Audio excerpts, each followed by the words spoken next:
आइए महामंत्री जी, स्वागत है आपका।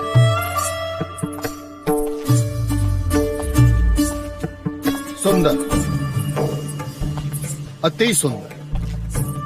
युवराज अवश्य पसंद करें।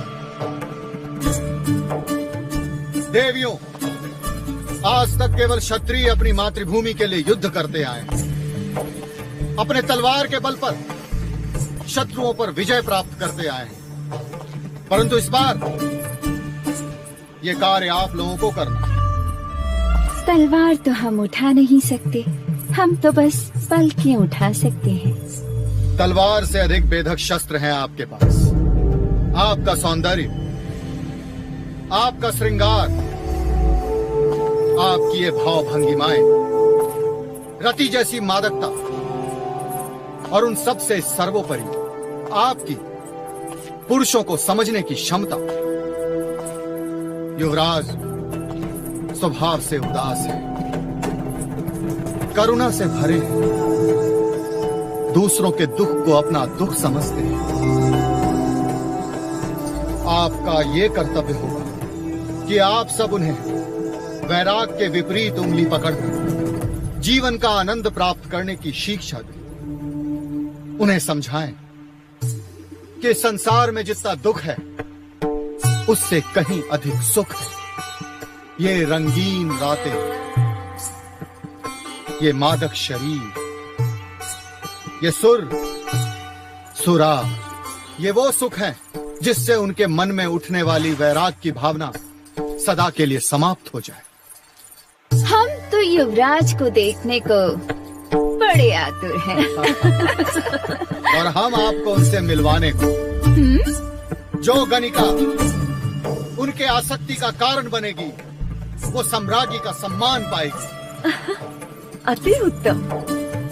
आप चिंतित ना हो महामंत्री जी। जीवन का ऐसा आनंद ना तो कभी उन्होंने सोचा होगा और ना ही कभी पाया होगा। उदासी उनकी दास होगी और आनंद उनका साथी।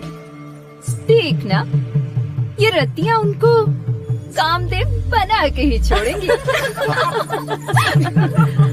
हाँ, और हमारा आपसे वचन है महामंत्री जी, युवराज जल्द ही स्वयं को पुरुष समझने लगेंगे। उनसे उनका वैराग्य छीन लेंगे हम। दीदी, क्या हम युवराज से लड़ने जा रहे हैं? हाँ? लड़ने नहीं, हम उनसे प्रेम करने जा रहे हैं। हम युवराज को युवराज से महाराज बनाएंगे। कपिल वस्तु के लोग हमें बहुत बधाई देंगे। अर्थात युवराज यहाँ आएंगे? हाँ, युवराज यहाँ आएंगे। सच? सच।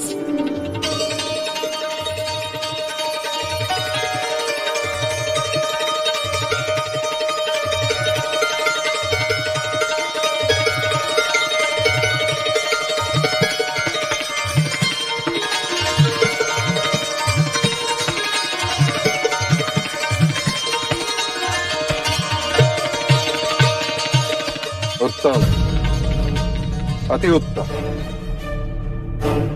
संगीत और श्रृंगार युवराज को वैराग्य से वापस ले आए। बस महाराज, आप निश्चिंत हैं। युवराज सिद्धार्थ बहुत जल्द अपना वैराग्य खो देंगे। अनुज,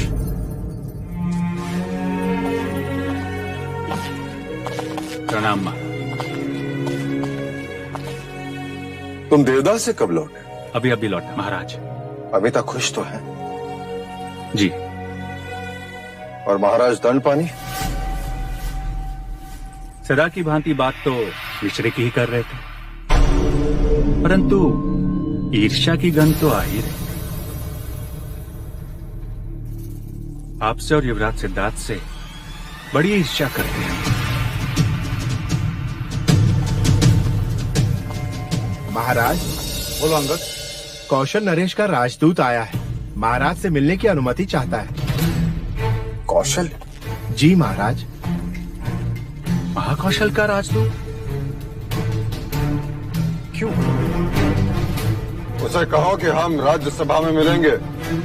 जो आ गया महाराज। कपिल वस्तु के शाक्य नरेश, महाराज शुद्धोदन, मैं आपको अपने पुत्र युवराज प्रसन्नजीत के राज्याभिषेक के अवसर पर श्रावस्ती पधारने का आमंत्रण देता हूं।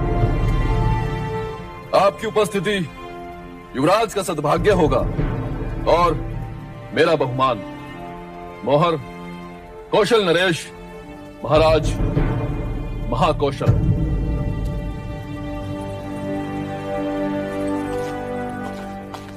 महामंत्री, कौशल राज को संदेशा भेजो कि उनके आमंत्रण के लिए हम आभारी हैं।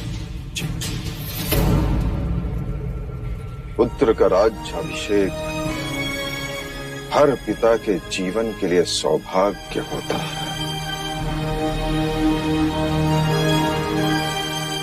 हम अवश्य पधारेंगे। महामंत्री, राजदूत को उनका सम्मान दिया जाए। जो आज्ञा।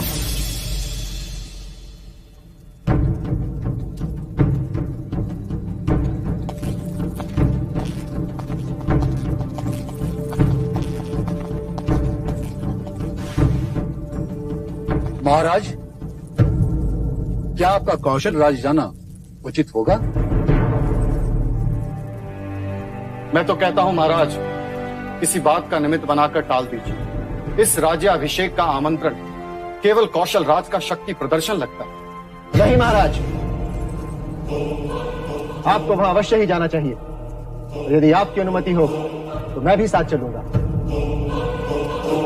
मुझे भी कौशल नगरी देखनी है और साथ ही युवराज प्रसन्नजीत को भी। हाँ, क्यों नहीं।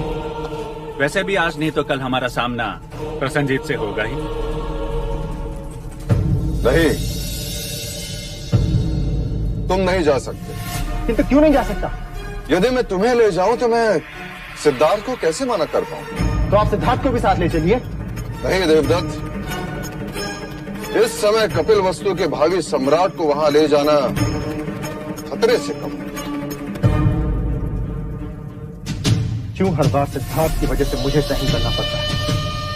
क्यों आप उसे कोई भी कारण बता के मना नहीं कर सकते?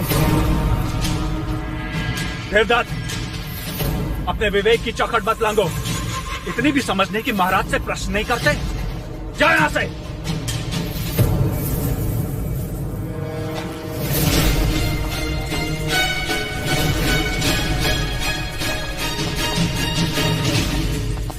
महाराज, देवदत्त की ओर से मैं क्षमा मांगता हूं। मैं उसे समझा दूंगा।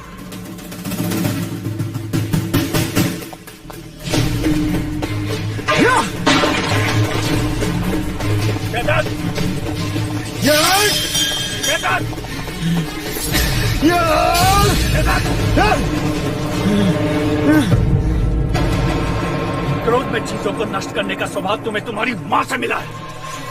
मां से कुछ तो मिला, पिता से तो कुछ भी नहीं। देवदत्त, मेरी बात ध्यान से सुनो। आज तक वही तो करता आया हूं। शांत। और एक बात गांठ बांध लो, महाराज को निराश करने का अर्थ है अपने ही भाग्य को ठोकर मारना। सिद्धार्थ से दूर जा रहे हैं महाराज। उसे भोग विलास में इतना डुबो दो कि सांस लेने की सुध न रहे। उससे क्या होगा? विलास का अतिरेक उसे निष्क्रिय बना देगा। तलवार जब अधिक समय तक म्यान में रहती